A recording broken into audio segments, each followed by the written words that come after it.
হরে কৃষ্ণ, রাধে রাধে। আমি গীতা, গীতার কথায় আপনাদের সুস্বাগতম। আজকে আরও একটি ভিডিওতে গীতার পঞ্চম অধ্যায়ের 19 নম্বর শ্লোকটি পাঠ করছি। আপনারাও কিন্তু আমার সঙ্গে অবশ্যই পাঠ করবেন। ওং নমো ভগবতে বাসুদেবায়, ওং নমো ভগবতে বাসুদেবায়, ওং নমো ভগবতে বাসুদেবায়।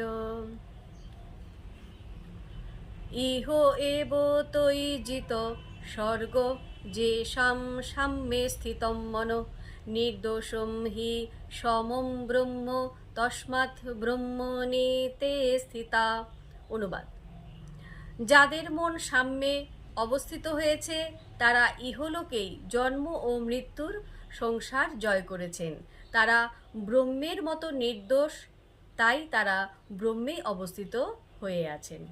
তো ভক্তগণ, এমনি করে প্রতিদিন একটি করে গীতার শ্লোক পাঠ করুন আর এই দুর্লভ মানব জন্মকে ধন্য করুন। আর কমেন্টে লিখুন রাধে রাধে, হরি বল।